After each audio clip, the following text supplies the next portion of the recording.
Shalom a todos, Boker Tov, como vocês estão? Eu estou bem e espero que vocês também.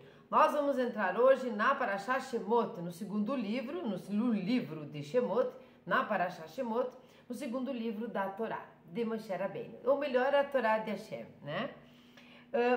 Nessa Parashá agora, nós saímos na finaleira da outra, nós estávamos contando a ida de Yaakov, né? Agora Yaakov, os filhos de Israel, no Egito. Então nós começamos, e o que eu vou fazer agora é ler o comecinho do primeiro capítulo de Shemot, que significa nomes, nós já sabemos, e o final da Parashá, o capítulo 6, o pedacinho, o comecinho. Por quê? Porque conforme nós combinamos, nós vamos sempre pegar um ponto, uma referência, para desta referência nós fazermos o nosso comentário em cima da interpretação do sábio, o qual escolher para fazer aqui o nosso trabalho.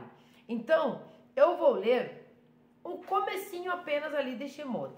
E estes são os nomes dos filhos de Israel que vieram ao Egito, Mitzrayim, com Yaakov. Cada um veio com a sua família, Ruven, Shimon, Levi, Yehudá, Issachar, Zebulun e Binyamin, Dani, Naphtali, Gad e Asher. E todas as almas que saíram da costa de Yaakov foram 70 almas.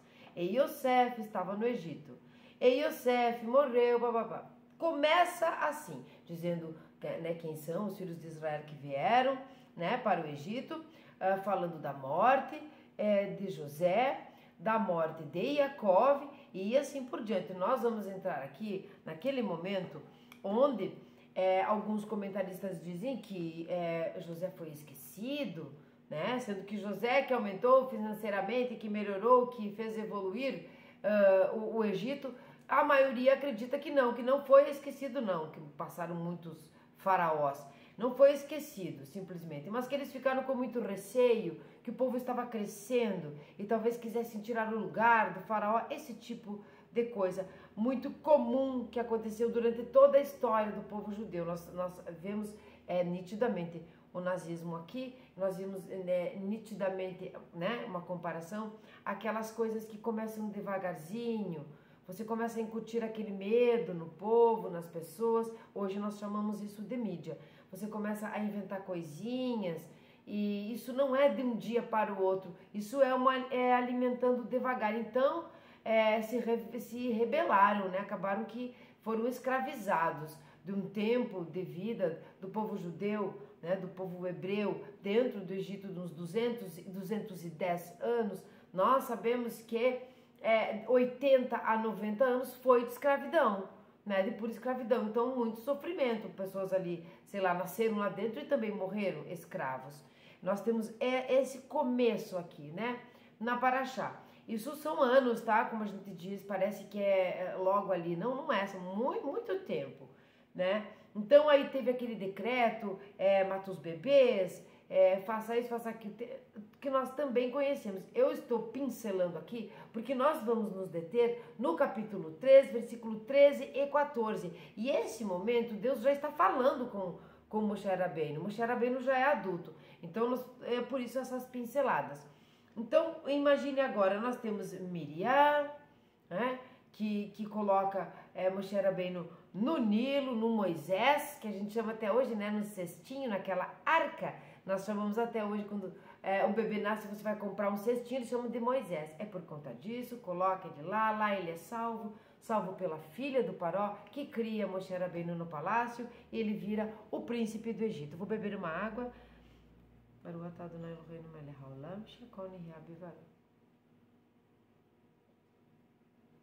E lá ele cresce, lá ele vive, enfim. E aí tem aquele episódio que ele defende um judeu que matou um egípcio e tudo mais.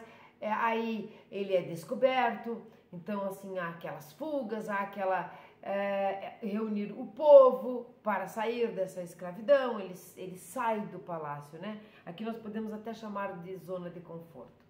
Bom, então por que o 3, 13, 14? Porque aqui ele vai falar com Deus e dizer, tá bom, Deus, eu já entendi, Hashem, eu já entendi que eu preciso falar com o faraó, que eu preciso, que eu vou liderar, né? Alguma coisa muito grandiosa aqui, Deus falou com ele. Mas ele precisa dizer quem foi que falou com ele para o povo, não é? Então nós vamos nos deter no 3, 13 e 14, e até por mais um motivo, um dos que eu acho que é um dos mais lindos dessa paraxá. Às vezes me envolvo mais até do que a sarça ardente, que a gente sabe que é esotérico, que é muito importante, aquele teste na mão com aquele problema de pele, de sarata, lepra, psoríase, alergia, alguma coisa assim que acontecia, né? Aquele teste mesmo que Deus mostrou. Ele revelou algumas coisas até onde ele podia com relação a Moshe sobre isso, e mais a sarça ardente. Mas nós vamos nos deter quando aqui a deturpação das Bíblias, as traduções das Bíblias fazem com que a pessoa fale é muito parecido com o Salmo 23, que está todo errado, daquele começo ali, que te faz entender que né, Deus ali vai dizer, Hashem, meu pastor não faltará. Nós temos um vídeo aqui sobre isso. Nós temos uma tradução diferente disso, onde coloca Deus em xeque. Já que o Senhor é Deus, tem que me dar as coisas. E aqui há alguma coisa muito parecida quando diz eu sou o que sou. Então nós vamos ter que entender que Hashem não disse eu sou o que sou dentro da Bíblia hebraica. No original, as palavras dele foram para o futuro, né? Serei o que serei. E aqui é que nós queremos entrar por conta dessa importância que eu dou. Bom, eu li ali o primeiro, me enrolei bastante aqui. Então nós vimos que ali foram as famílias que foram, quem eram, a morte de Yosef, a morte de Jacob, tudo isso. Mas a paraxá termina pior do que começa. Eles são escravizados e ali continuam. É muito pior o final. E daí você vai entender, meu Deus, mas como assim? Porque nós vamos saber disso na próxima. Então no capítulo 6 diz, e o Eterno disse a Moshe, agora verás o que farei ao Faraó, porque com mão forte vos enviará, e com mão forte vos expulsará de sua terra. Olha só, que coisa mais triste, quer dizer que piorou, né? Então se nós fôssemos ler tudo a paraxá, nós entenderíamos. Eu acredito que vocês façam esse estudo. Nós vamos nos deter no 3, 13 e 14. Moshe disse a Deus, eis que quando eu vier aos filhos de Israel, ele lhes disser, o Deus de vossos pais enviou-me a vós. E eles me perguntarem, qual é o nome dele? O que direi a eles? E Deus disse a Moshe, serei o que serei. E disse, assim dirás aos filhos de Israel, serei, enviou-me a vós. Então aqui ele juntou o 13 e o 14. Nessa altura, Moshe tinha concordado, em princípio, com a oferta da missão, admitindo que a sua argumentação era inconsistente. Qual era a argumentação dele? Vamos puxar aqui atrás, nós vamos ver que no capítulo 3, versículo 11, Moshe disse a Deus, quem sou eu para ir ao Faraó, tirar os filhos de Israel do Egito?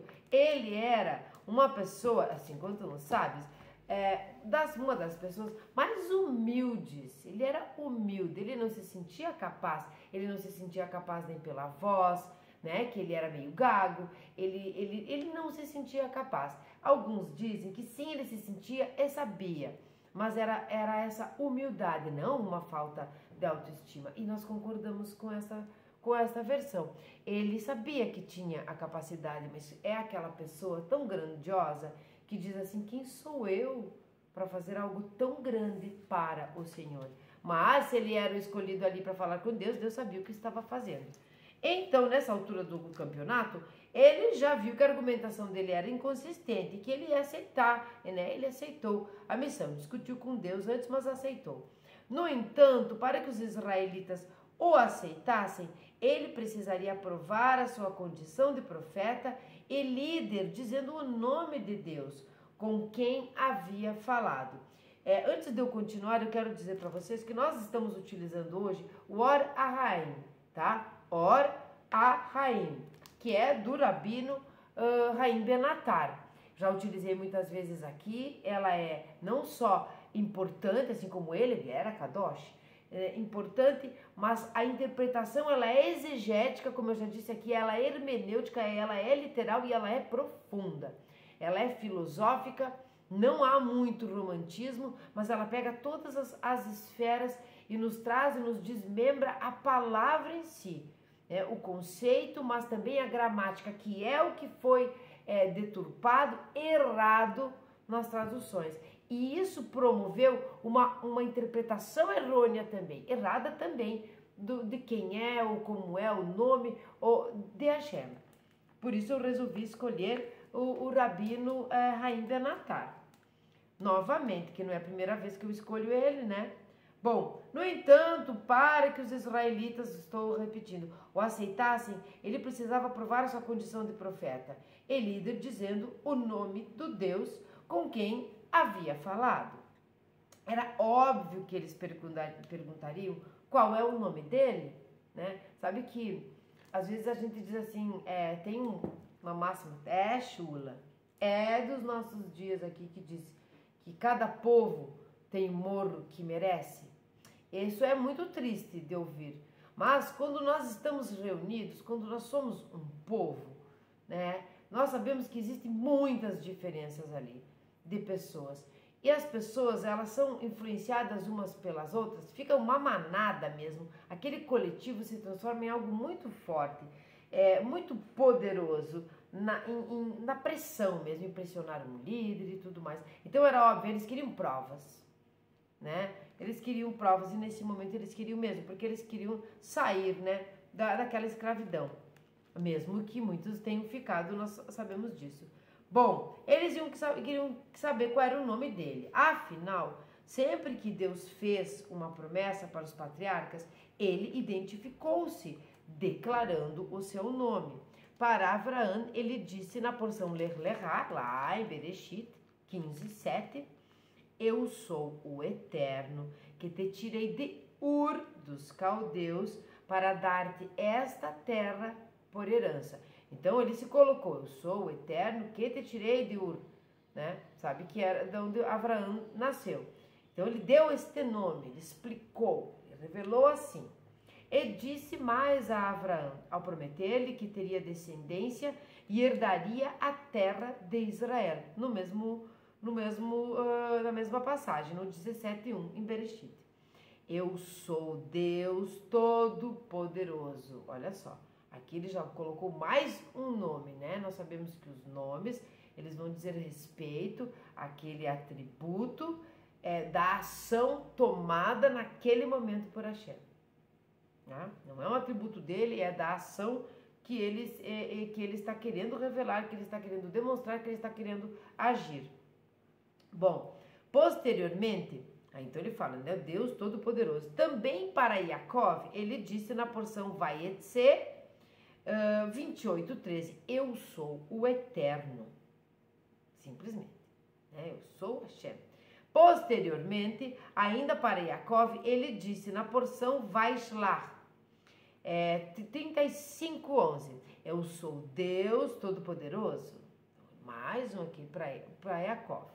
Aprende-se disso que em todas as profecias que continham promessas, Deus mencionou o seu nome, que continham promessas, né? Vou te dar a terra, a sua descendência e tudo mais. Moshe queria saber qual dos nomes divinos ele deveria mencionar quando se apresentasse ao povo, já que Deus não mencionou o seu nome desde o início dessa profecia. Ele disse o seguinte para Moshe. Isso está lá no versículo 6, que nós não vamos ler, mas ele já coloca aqui de antemão, o Rabino Haim Benatar. Eu sou o Deus de teu pai, o Deus de Abraão, o Deus de Isaac e o Deus de Jacó. Ele começa lá no 6, ele diz isso.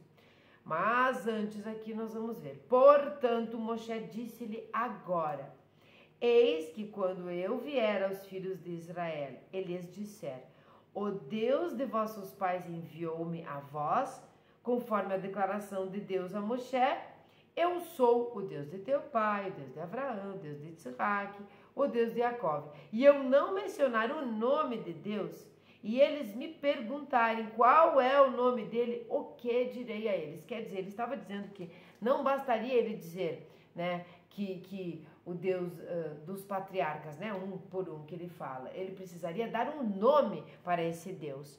Então ele estava perguntando para Hashem, qual é o seu nome nesta ocasião? Muito interessante, já começa a ficar muito interessante. Essa abordagem livre, essa abordagem livra a mente de preocupação quanto à seguinte questão: que sinal ou prova de profecia poderia haver em saber o nome divino ou mencioná-lo? Quer dizer, que prova de profecia? Por que é que ele tinha que saber o nome, não é? Se esse nome fosse conhecido pelos israelitas, mencioná-lo não seria um sinal vantajoso, pois Moshe o conheceria assim como qualquer outro israelita, porque eles já tinham ouvido, né? E isso não constituiria evidência de que ele era profeta de Deus. Ele precisava provar isso para o povo, né? Precisava provar. O povo gosta de provas. E naquele momento era muito necessário provar que ele era um profeta de Hashem, que ele realmente tinha falado e trazia uma bela e boa notícia, não é? E se o nome de Deus dissesse a Moshe, e se o nome que Deus dissesse a Moshe não fosse conhecido até então como um dos nomes divinos, quem acreditaria em Moshe que esse nome seria realmente um nome divino? Quer dizer, se ele falasse os conhecidos, não seria novidade. Se ele falasse um desconhecido, como é que ele ia provar que realmente aquele era um nome de Hashem, se não eram os que eles conheciam? Veja que é difícil de agradar, né? Vários comentaristas analisaram essa questão e ofereceram soluções e abordagens forçadas. No entanto, qualquer um que tiver um paladar sensível a gostos poderá saborear as nossas palavras, que serão deliciosas como doces na sua boca. Aqui, essa passagenzinha do Rabino Haim Benatar, já dá para entender porque que eu gosto tanto, não é? Não há uma modéstia aqui, não há há uma oferta, há um convite, há um deleite de entender realmente o que pode ter acontecido, o porquê de pedir o nome e o porquê de ser aquele nome. E aí ele continua. Acontece que Moshe não quis saber o nome de Deus com a finalidade de usá-lo como sinal de que era o seu profeta. Olha só, então não era para aprovar. Prova disso foi que Deus identificou-se como Irie, né? Lembram? Irie, Asher, Irie. Eu serei o que serei. Então, Irie, serei. Embora jamais tivesse empregado esse nome em suas profecias para os patriarcas, e presumivelmente um nome que não fosse conhecido por um antepassado não seria do conhecimento dos seus descendentes, né? Porque eles passavam, né? De geração em geração. É óbvio, portanto, que a menção de um nome de Deus não constituiria sinal nem prova de profecia. O nome dele, portanto, só precisaria ser mencionado porque o povo sabia que uma profecia deve incluir o seu nome. Então, era por conta disso. Essa é uma ideia aqui. Moshe se deu conta, então, que como um verdadeiro e leal mensageiro jamais se arriscaria a interpretar algo que Deus havia dito sem antes entender as suas palavras corretamente e anotá-las minuciosamente. Ele não ia passar adiante se ele não tivesse certeza do que ele estava entendendo. Sem dúvida, Moshe já conhecia mais de um nome de Deus. No entanto, ele não ousou transmitir às pessoas baseando-se no seu próprio julgamento, algo que Deus não lhe editasse. Sabe quando a gente tem uma resposta, a gente tem uma certeza que sabe sobre aquele assunto, né? Sobre aquele assunto, mas e tem alguém ali, naquele âmbito, naquele lugar, naquele ambiente, que sabe de certeza absoluta sobre aquele assunto. A gente tem certeza, mas ela não é absoluta. A gente diz isso, não é mesmo? Você pergunta para aquela pessoa, você quer que ela corrobore, é o que Moshe fez aqui. ele sabia, ele não queria passar adiante o nome sem que Deus dissesse. É quando nós entendemos uma paraxá, entendemos um estudo, por exemplo, bíblico, um estudo Bnei Noach, um estudo judaico, quando nós entendemos um assunto e nós escutamos um rabino grande, um grande rabino, falar as palavras condizentes com aquilo que nós entendemos, é como se nós disséssemos, uau, estou no caminho certo. Então ele precisava aquela cumplicidade de Hashem. Ele sabia, mas precisava que Deus dissesse. Pode ser também, olha só o Benatar, pode ser também que Moshe quisesse saber qual atributo divino Deus empregava ao falar com ele. Mais importante ainda aqui. Então, ele queria ter certeza, né? Ele queria que ele dissesse, ele conhecia alguns nomes, ele não queria sair falando o nome sem que ouvisse de Deus, mesmo que ele acertasse. O nome dele é este, mesmo que ele acertasse, como eu disse, quando a gente entende as coisas que aprendemos, né? Mesmo que a gente acertasse, a gente quer ouvir o rabino dizer a mesma coisa sem nós termos dito antes, né? O rabino fala e você diz, uau, era exatamente assim é assim que eu aprendi. Agora, aqui tem mais uma coisa, talvez ele quisesse saber, ouvindo da boca de Hashem, boca metafórica de Hashem, o seu nome, para que ele pudesse compreender que atributo ele estava utilizando naquele momento para se revelar, para revelar algo a Moshe, porque nós sabemos que os nomes de Hashem dizem respeito ao atributo da ação que ele quer revelar, que ele quer atuar. Então ele vai ter atributos, ações, né? Atributos das ações para criar, para manter, para transformar, não é? Para dirigir o universo, o mundo, o povo, enfim. E isso também na parte emocional, também na parte crítica, também na parte de leis, né? Porque ele precisa ser justo, porque ele precisa ser misericordioso, porque ele precisa ser benevolente. Ele precisa não, né? Ele faz o que ele quer, mas enfim.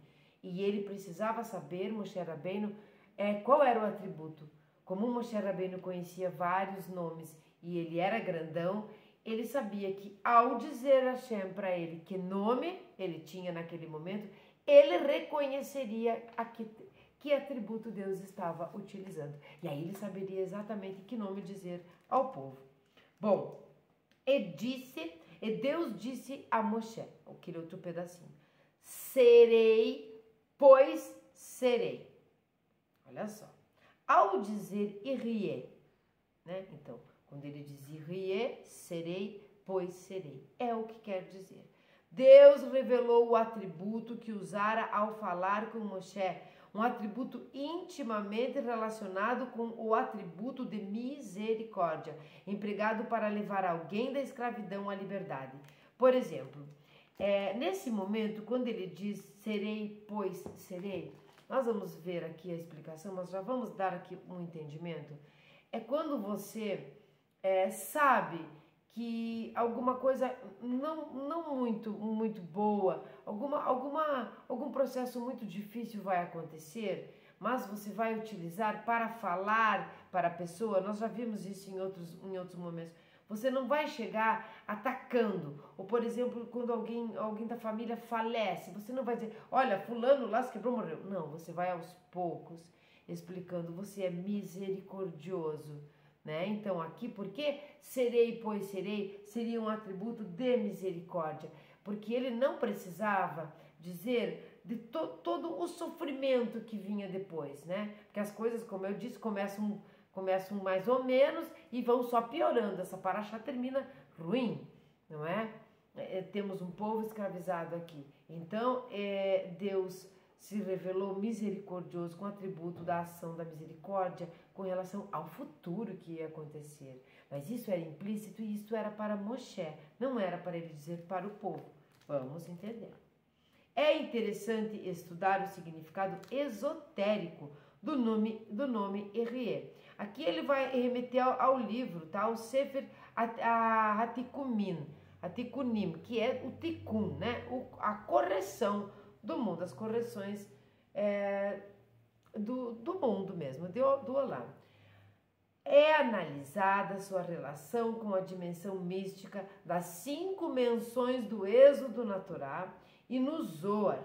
É analisada sua relação com as 50 pragas com as quais Deus afligiu os egípcios no mar. 50.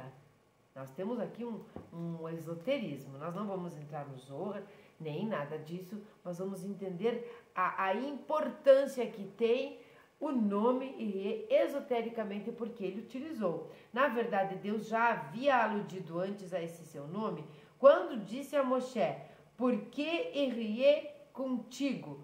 Sabe quando você vê assim, por exemplo, o rei Davi, as pessoas falando para ele lá, né? Você vê isso em Samuel, né? Em Reis mesmo a gente vê muito, mas desde o comecinho, não só o rei Davi, mas a todos aqueles com que Deus estava, e a gente escuta assim, Deus está contigo, né? A gente escuta, a gente lê, Deus é contigo, é isso que ele está falando aqui, porque Irei é contigo. E em seguida disse, e isto será para ti o sinal de que Anohi te enviei. Veja bem, por que as Bíblias traduzidas estão deturpadas? É porque Anohi te enviei. Anohi aqui é eu, né? E é aramaico. Anohi é uma forma bíblica, né, da palavra eu. É o atributo que Deus empregaria no Sinai quando da revelação, logo no início do Decálogo 22. Anohi, sou o eterno teu Deus que te tirei da terra de Mitzrayim. Acontece que Moshe simplesmente não percebeu a conexão entre Anohi e Irrié, né? Deus sabia de antemão que Moshe pediria que se identificasse. É possível que Moshe soubesse de todos esses significados e só tenha perguntado se deveria revelá-los ao povo. Por quê? Porque quando ele diz, pois, né, serei, pois serei, né, o que serei, ele demonstra que será difícil, que ele vai ter misericórdia aqui, né? Eu serei o que você precisar que eu seja, pois eu serei, pois haverão problemas, né? Sofrimento, escravidão. Aí então ele queria saber, Moshe, como ele diz aqui, é possível que ele soubesse todos esses significados e só tenha perguntado se deveria revelá-los ao povo. Por quê? Porque nem tudo se podia dizer para o povo de uma maneira geral, né? E sim guardar para si. É assim como ter os seus próprios discípulos, os seus alunos. Nós sabemos que no decorrer da história nem tudo foi contado. Então, a grande assembleia e a pequena assembleia. É nesse sentido. Deus afirmou, pois serei, para indicar que tinha empregado esse atributo por ser o atributo apropriado a quando compartilhasse a dor do sofrimento do povo judeu. Assim, o significado das palavras do versículo seria: o meu nome é serei, pois estarei com os israelitas sempre que sofrerem. Aqui, porque eu gosto tanto dessa paraxá, aqui e vários outros momentos, pensem assim, quando nós escutamos algumas pessoas, ou quando nós mesmos reclamamos, onde está Deus, que eu estou passando por isso, e não sei o que, e Deus me abandonou, e não sei mais o que. Deus nunca disse, vai ser bem fácil, vou largá-los lá, dar tudo, e vai ser tudo muito fácil depois de terem comido do fruto da árvore do conhecimento bem e mal, e enfim, mas mesmo assim eu vou continuar dando tudo para vocês, não haverá sofrimento, nem dor. Ele nunca disse isso após haver o pecado, mas sim se colocou ao nosso lado, frente e costas em todos os cantos, nos protegendo conosco. Por isso a gente vê dizer, Deus está contigo, Deus é contigo. Então aqui ele diz, eu estarei junto no sofrimento. Eu estarei junto, você não estará sozinho. Mas vai acontecer. Vai acontecer, mas eu estarei lá. Então, o meu nome é Serei, pois estarei com os israelitas sempre que sofrerem. No Midrash, no Bereshit Rabá, quando a gente fala de Rabá, é o grande Midrash, os nossos sábios ensinaram que Deus identificou-se como Shakai. Tira o cada que coloca um Dalet, né? Identificou-se como Shakai para indicar que foi ele quem pôs fim à contínua proliferação do universo, dizendo, dai, que eu posso falar, dai, basta, chega, sou o Todo-Poderoso, não é? Que Deus identificou-se como Tsevaot, para indicar que ele comanda suas hostes celestiais, Tseva. Eu falei errado antes. Ele comanda, não devia ter falado, é isso que eu quero dizer. E que Deus identificou-se com o nome divino Hashem, o tetragrama. E aí vai ter uma nota de rodapé que está dito o seguinte: essas 4 letras que ele botou aqui, né? Yud-Ke, Vav-Ke. Essas 4 letras representam o nome sagrado de Deus, que é conhecido como o tetragrama. E no texto hebraico, desta obra, ela é representada pelas letras, pelas 2 letras Yud. Nós sabemos quando é representado assim, né? Nós podemos entender o tetragrama aqui também. Para indicar que é uma presença eterna, que ele era, Hayá, que ele é, Rové, e que ele sempre será, Irie, né? Hayá, Rové e Irie. Similarmente, no presente versículo, Deus identifica-se a Moshe como Irie, para indicar que em qualquer momento de sofrimento, ele estará ao lado do seu povo. Foi isso o que Deus quis dizer com pois serei, entende? Eu estarei lá. Tá? Ele reconhece aqui, Moshe reconhece ele dizendo, pois serei, que haverá sofrimento e que ele estará lá. Deus ensinou a Moshe o significado esotérico do seu grande nome. Também no Midrash Shemot Rabbah, os nossos sábios interpretaram a frase serei, pois serei, como dizendo estarei. Eu estarei com eles nesse momento de aperto, assim como estarei com eles em outros momentos de aperto. Aqui eu vou fazer uma analogia e nós vamos entender com certeza absoluta. Quando diz aqui, Ani, né, o Anohi, eu, nós temos aqui um parecido com o inglês, quando nós falamos assim, deixa eu pensar numa coisa aqui, eu estou feliz, I am happy, mas e se eu quiser dizer eu sou feliz, como é que é? I am happy. Então, nessa analogia, nós entendemos que só Deus é. Deus está, esteve e estará. Deus é, Deus foi e será. É o mesmo, é tudo junto. É utilizada a mesma construção aqui no hebraico. É a mesma coisa de quando nós falamos assim, como é o seu nome? Para mim, né? Ani Sharon, né? Eu, Sharon. O eu sou não é dito, não é falado. Esotericamente se diz que só Deus é. Então a gente consegue entender isso pensando no inglês, que a forma é a mesma.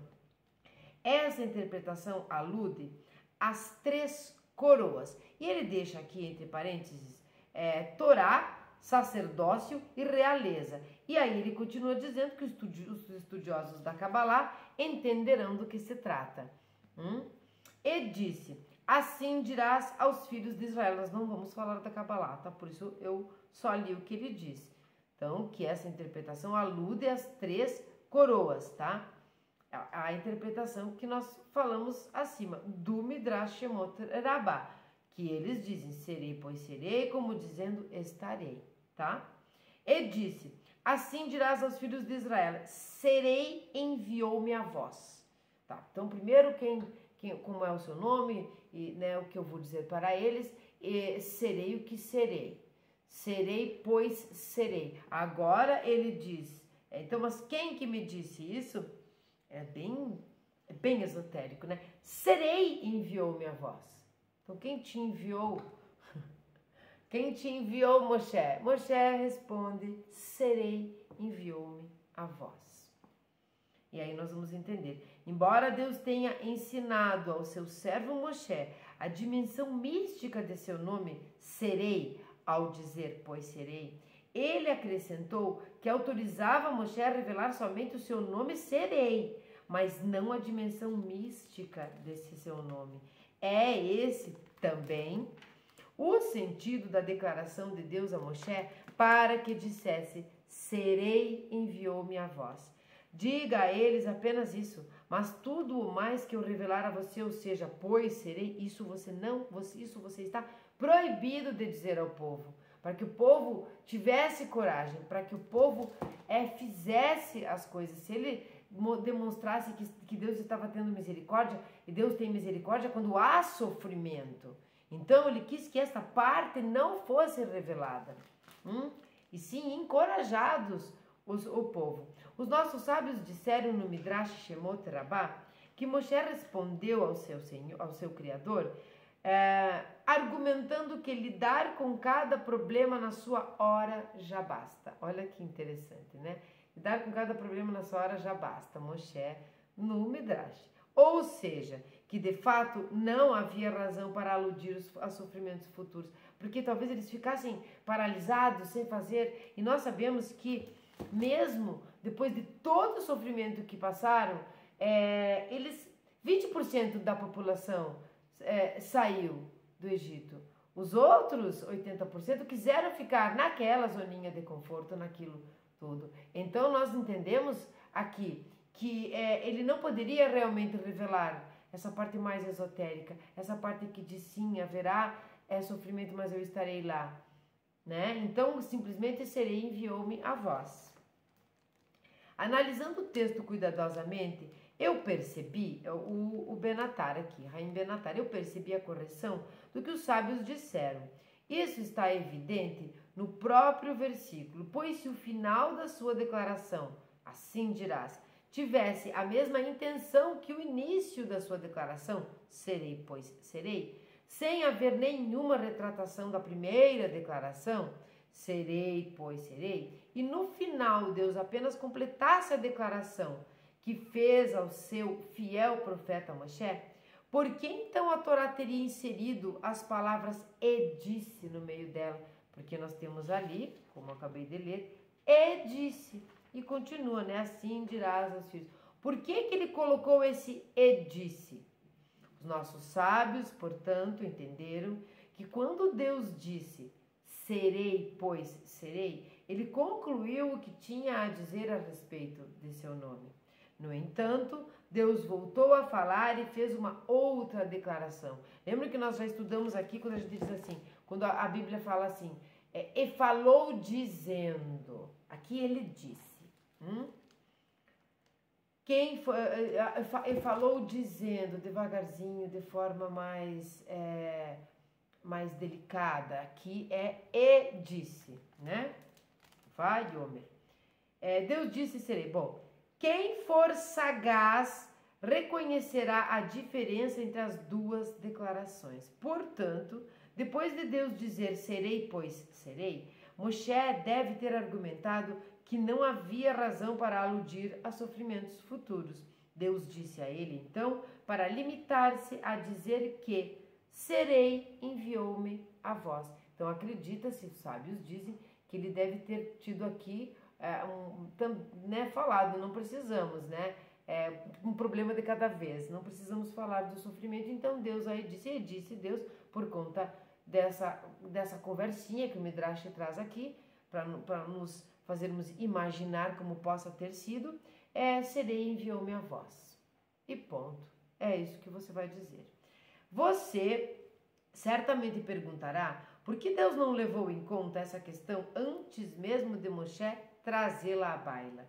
Se examinar minuciosamente as palavras ditas por Deus, você constatará que ele de fato já estava a par disso, pois há precisão absoluta nas suas palavras. Seria de se esperar que Deus iniciasse a sua resposta com as palavras: assim dirás aos filhos de Israel, pois essa teria sido a resposta apropriada à pergunta de Moshe. Quando eles me perguntarem qual é o nome dele, o que direi a eles? No entanto, Deus sabia que Moshe questionaria a sua resposta e argumentaria que lidar com cada problema na sua hora já basta. Por conseguinte, evitando que as suas palavras fossem pronunciadas em vão, Deus fez uma declaração neutra: serei, pois serei. Aguide. Sem dizer explicitamente, assim dirás aos filhos de Israel. Essas palavras poderiam ser consideradas como resposta à pergunta de Moshe: o que direi a eles? Quando Moshe prosseguiu, argumentando que seria preferível não aludir a sofrimentos futuros, Deus instruiu-o a dizer apenas serei. As demais palavras, pois serei, seriam então naquele momento uma informação privilegiada, dirigida exclusivamente a Moshe. Acredito, às vezes, já pensei nisso, que Moshe guardou muitos segredos no decorrer do tempo, que Moshe sabia muito mais do que aparentemente a gente lê na Torá, porque Hashem, esse tete-a-tete com Moshe, essa intuição forte, essa meditação que o levou aos 40 dias no Monte Sinai para a revelação da Torá, para a entrega, para a outorga da Torá, tudo isso, ele era maior que o povo, né? No entendimento, no seu intelecto, na sua proximidade com Hashem mesmo. Então ele sabia muitas coisas e ele teve que ficar durante todo o tempo no deserto, todo o processo todo que aconteceu, sempre tendo alguma coisa que eu sei que vai dar ruim ali, mas eu não posso dizer. Nós precisamos seguir os planos de Hashem. Ele sabia de muitas coisas e ele se segurava. Nós vemos aquela atitude dele ficando um pouco bravo com a pedra, e nós entendemos que tudo é muito, realmente muito pontual. Ali ele sabia que não deveria ter feito, eu fiz, né? Uma perda de paciência que é muito, dá para entender, né? Dá para entender. Bom, mas para as futuras gerações essa informação serviria para reforçar os seus corações em momentos difíceis. Quando percebessem que o mesmo Deus que apareceu para Moshe, deixa eu ver se eu fiz aqui, se eu li a parte certa, que eu acho que não. Sim, Deus que apareceu para Moshe na sarça ardente também estaria com eles. Olha só, que Deus que a sarça, ela queimava, mas ela nunca terminava, ela nunca parava. Ela era fogo, fogo, fogo, que queimava, mas não destruía. Ele não se queimava assim. Ela ardia, mas não terminava, né? Aquela chama viva. Essa parte é lindíssima também. Quem sabe o ano que vem. Bom, Deus que apareceu para Moshe na sarça ardente também estaria com eles. Se a resposta de Deus a Moshe tivesse sido: assim dirás aos filhos de Israel, serei e enviou-me a vós, as futuras gerações careceriam desse conhecimento, elas precisariam desse conhecimento, não é? Segundo essa explicação, a intenção de Deus foi que Moshe só transmitisse o final da sua declaração, ou seja, as palavras serei, enviou-me a vós. Mas Moshe, não entendendo que a intenção de Deus fosse essa, argumentou que seria melhor não aludir a sofrimentos futuros e ouviu de Deus que ele jamais pretendeu que Moshe transmitisse aquilo para o povo. Deus explicou. Não é Deus se explicou, porque Deus não se explica. Deus revelou, Deus explicou então para ele o porquê. E o que é que ele tinha que revelar mesmo. Por que não era inteiro o nome e era aquele pedaço. Uma outra possibilidade é que Moshe, extremamente perspicaz, compreendeu perfeitamente a intenção de Hashem, mas não quis basear-se na sua própria análise, preferindo que Deus lhe explicitasse o seu intento. essa parte aqui diz respeito ao que nós falamos lá no comecinho, né? Ele entende aqui, eu concordo com essa parte aqui, que seria outra possibilidade, que Moshe é extremamente perspicaz, compreendeu perfeitamente a intenção de Deus, mas ele quis escutar da própria boca de Hashem, né? Para então se sentir ali corroborado. Essa foi a Parashá, na verdade foi um pedacinho muito curto, muito singelo da Parashá, mas extremamente importante. Quando ele diz serei o que serei, serei pois serei, quando nós entendemos isso, e nós entendemos que o ser também é estar, nós temos Deus conosco o tempo todo, a presença divina. Então quando ele diz eu serei o que serei, eu serei, pois serei, e nos dá uma misericórdia lá na frente, quando nós formos Yaakov novamente, com muito esforço, com muito sofrimento, por exemplo, ele estará lá, porque o verbo sou e estou aqui é a mesma construção. Então, Deus é e está conosco. Por isso, a frase que a gente diz, Deus é contigo. Nós entendemos aqui que isso faz sim uma grande diferença, que nós nunca pensemos nem mesmo que ele nos abandonou, nem mesmo que nos perguntarmos por que estamos passando por isso, e tratarmos como Moshe Rabbeinu tratou, cada coisa de uma vez, cada problema de uma vez. Por que dizer para o povo essa parte do atributo da ação de misericórdia para o povo que ia ficar em pânico, que ia sofrer, né, naquele momento? Isso ia ser um processo que ia acontecer, né? Moshe sabia, mas só Moshe sabia, né? Deus deixou claro isso, revelou para ele que tinha condições de liderar aquele povo. Moshe Rabbeinu é o maior mestre, o maior profeta de todos os tempos, não há nenhum antes e nenhum depois dele. Então é extremamente importante nós entendermos, um pedacinho, é um capítulo, 2 versículos de uma Parashá que nós podemos trazer em absoluto para os dias de hoje. Por quê? Porque nós temos que entender que ele não disse que ia ser fácil, mas ele disse que ia estar junto. Então nós não estamos sozinhos e nós não estamos com qualquer um, nós estamos com Deus. Nada mais, nada menos que o Criador do universo, do que nós podemos ver, do que nós não podemos ver, do que nós podemos entender e do que nós não podemos entender. Você quer um melhor sócio do que este? Você quer um melhor amigo do que este? Você quer um melhor pai e mãe do que este? Então ele está e ele é. E no futuro, na nossa caminhada, ele estará. Então, pois serei no sofrimento, trazendo misericórdia, trazendo benevolência, trazendo esse aconchego. Agora eu preciso serei o que serei para a coragem, né? Serei enviou-me. Diga que meu nome é Serei. Lá eu estarei com todo o povo. Então esse foi o pedacinho da Parashá. No capítulo 3, versículo 13 e 14, da Torá, da coleção da Torá, Or Ahaim, do Rabino Haim Benatar. Eu não sei onde que coloquei Taná, eu vou buscá-lo só um momento para nós fazermos o salmo do dia. Pronto.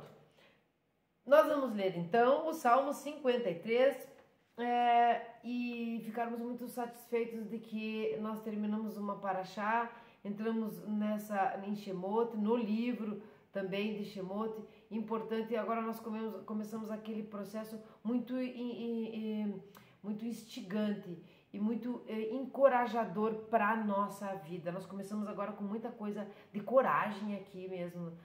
Agora nós entramos no deserto junto com o povo. Lá nós vamos entrar, nós vamos passar a escravidão, nós vamos todos juntos, nós vamos entender, nós vamos sentir, nós vamos corrigir a nossa vida de hoje com relação a tudo que nós estamos aprendendo com o povo judeu. Vamos lá então, e a Torá de Hashem, é claro, né?